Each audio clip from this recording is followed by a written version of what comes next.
Good morning बच्चों। सितंबर आधा बीत चुका है और कोरोना काल ने हमें बहुत सारी चीज़ें सिखाई हैं। पढ़ाई का बच्चों का बहुत लॉस हो रहा है और उसी को देखते हुए आदित्य कैरियर इंस्टीट्यूट की तरफ से आपको ये ऑनलाइन वीडियो क्लासेस उपलब्ध कराई जा रही हैं। बच्चों, ये कोरोना काल एक जो ये विपरीत परिस्थिति चल रही है, ये जो महामारी है, इसने हमें बहुत सारी चीज़ें सिखाई है। इसने हमें ये सिखा दिया है कि हम जब जब प्रकृति के विरुद्ध काम करते हैं तब तब हमको उसका जोखिम भोगना पड़ता है।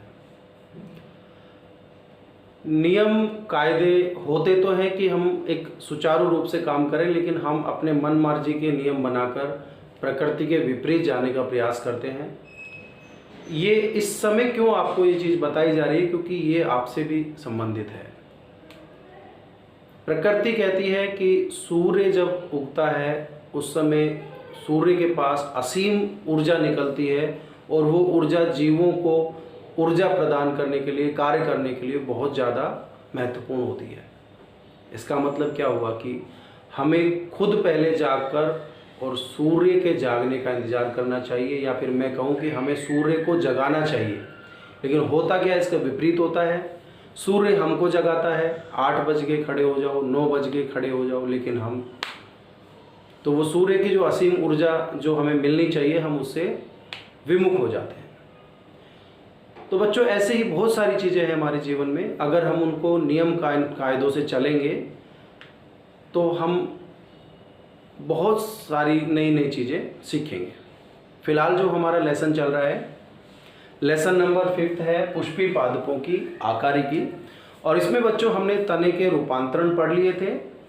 इसमें आज हम तने के कार्य लिखेंगे। सबसे पहले तो तने के कार्य और उसके बाद पत्ती स्टार्ट करेंगे। तो बच्चों, तने के जो कार्य है, मुख्य कार्य, पहला कार्य होता है संवहन। हमें पता है कि जल व खनिज लवण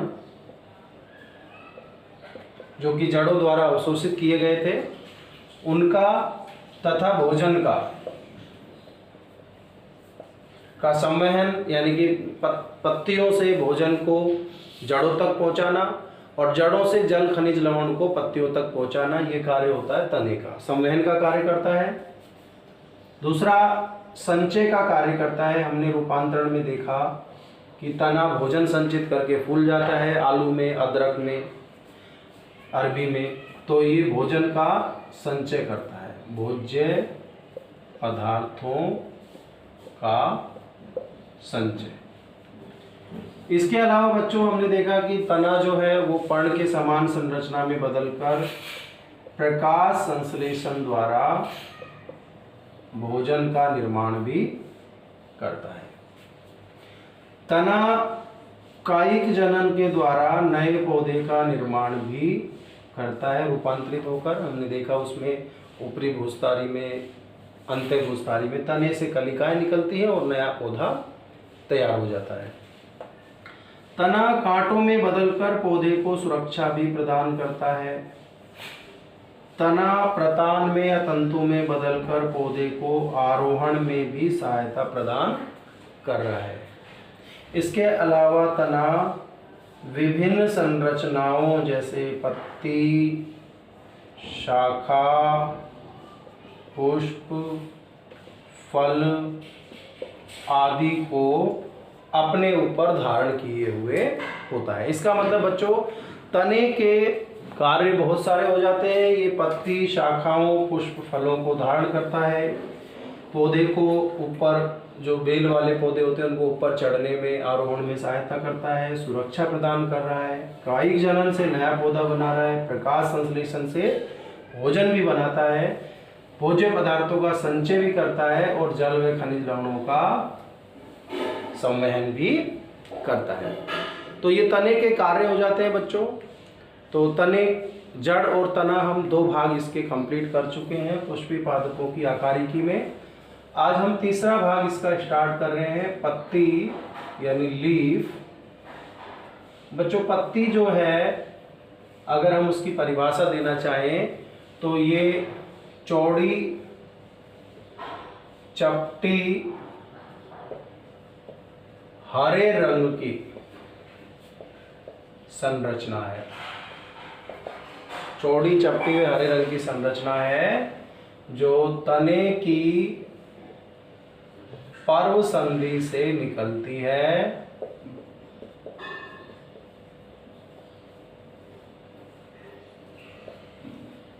हरे चौड़े चपटी हरे रंग की संरचना है, तने की पर्व संधि से निकलती है और इसका जो कार्य है वो प्रकाश संश्लेषण,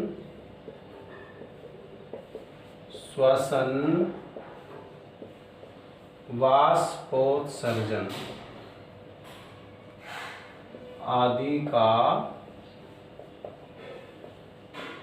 केंद्र या स्थल, यानी कि ये चीजें जो हैं, ये क्रियाएं जो हैं पौधे में, वो कहाँ संपन्न होती है?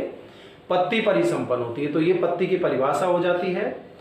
पत्ती की अगर हम संरचना की बात करें तो पत्ती की संरचना में बच्चों मुख्य रूप से 3 भाग होते हैं। पत्ती का आधार जिसको बोलते हैं पर्णाधार, पत्ती का तंतु या डंठल जिसको बोलते हैं पर्ण वृंत, और पत्ती का मुख्य भाग जो उसका कहलाता है पर्ण फलक। तो बच्चों पत्ती की संरचना में कितने भाग हो गए? 3 भाग हो गए। अब इसकी संरचना को अगर हम डायग्राम से बनाएं तो ये हो गई पत्ती,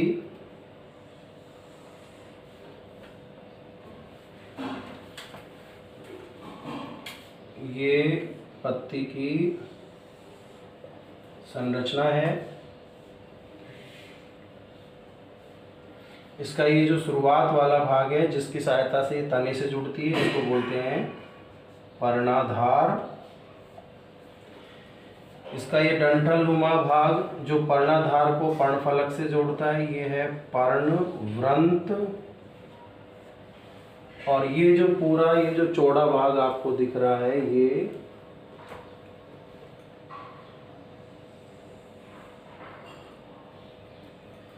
ये पूरा यहाँ से और यहाँ तक ये हो गया पत्ती का फलक यानी कि पर्ण फलक। 3 भाग हो गए बच्चों मुख्य रूप से पर्ण फलक। तो पर्ण फलक इसका मुख्य भाग है। पर्णवृंत तो जोड़ दिया पर्णाधार से, पर्ण फलक इसका मुख्य भाग है। इसके बीच इसके जो किनारे होते हैं, ये साइड वाले, ये वाला और ये वाला, इनको बोलते हैं फलक कोर। पर्णफलक का ये किनारे जो हैं फलक कोर कहते हैं इसको। इसका ये जो ऊपरी भाग है किनारा, इसको बोलते हैं पर्ण शिखाग्र। बच्चों ये पर्ण शिखाग्र है। यहाँ से पत्ती के बीचों बीच से एक नलिका रूपी संरचना निकलती है। ये जो नलिका निकली, इस नलिका को कहते हैं बच्चों पर्ण शिरा, जो कि मुख्य शिरा कह सकते हैं, मुख्य शिरा या मध्य शिरा। पत्ती के बीचों बीच ये जो सिरा है इसको मध्य शिरा कहते हैं। और बच्चों ये मध्य शिरा से ही ये साइड में निकलती हैं पतली पतली शिरिकाएं, पार्श्व शिराएं। ये हैं पार्श्व शिराएं।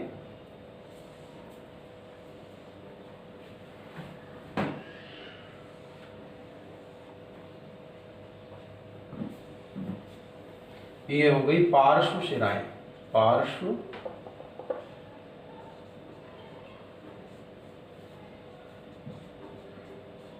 शिराएं।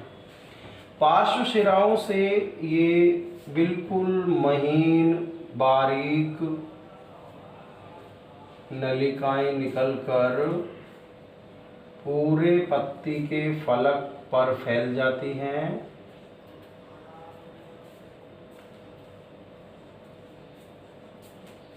और ये बारीक महीन जो संरचनाएं इनको बोलते हैं बच्चों शिरीकाएं। क्या बोलते हैं? शिरीकाएं। तो शिरीकाएं पूरे पत्ती के फलक पर फैलकर एक जाल सा बना लेती हैं, एक जाल बना लेती हैं।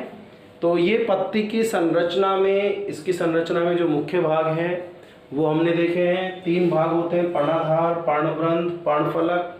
पर्णाधार इसका प्रारंभिक भाग है जिसकी सहायता से पत्ती तने की पर्वसंधि से जुड़ी रहती है। पर्णवृंत डंठलनुमा भाग है जो पर्णाधार को पर्णफलक से जोड़ता है। तीसरा मुख्य भाग है पर्णफलक। ये ही पत्ती का मुख्य चौड़ा और चपटा हरे रंग का भाग होता है। इसी पर श्वसन, वाष्पोत्सर्जन और प्रकाश संश्लेषण संपन्न होता है। इस पर सूक्ष्म छिद्र होते हैं जिनको रंध्र कहते हैं, जिनसे वायु का आदान प्रदान होता है। तो बच्चों इसके पत्ती के फलक के किनारों को, इस पत्ती के किनारों को फलक कोर कहते हैं। इसका ऊपरी किनारा जो है पतला नुकीला भाग वो पर्णशिखाग्र कहलाता है। इसके बिल्कुल बीचों बीच एक चौड़ी नलिका होती है जो मुख्य शिरा या मध्य शिरा कहलाती है और इससे साइडों में पतली नलिकाएं निकली हैं जिनको पार्श्व सिराएं कहते हैं। पार्श्व सिराएं कहते हैं। पार्श्व सिराओं से भी साइडों में ये हमने यहाँ पर बनाई है, ये जो पतली महीन नलिकाएं निकली हैं इनको शिरीकाएं कहते हैं, जो पूरे फलक पर फैलकर एक जाल का निर्माण कर लेती हैं। तो इस तरह से एक पत्ती की, प्रारूपी पत्ती की संरचना यहाँ पर हमने ड्रॉ की है। तो ये आपको अच्छे तरह से इसकी प्रैक्टिस करनी है और जितना ज़्यादा प्रैक्टिस करोगे उतना ही आप परफेक्ट होते चले जाओगे। तो बच्चों अपनी क्लासेस को जारी रखें, अपना जो नुकसान पीछे हो चुका है उसकी भरपाई करें, समय का सदुपयोग करें, नियमों के अनुसार चलें, अपनी हैबिट, अपनी आदतों में सुधार लाएं, दिनचर्या सुधारें और अपनी पढ़ाई को सुरक्षित रहते हुए जारी रखें।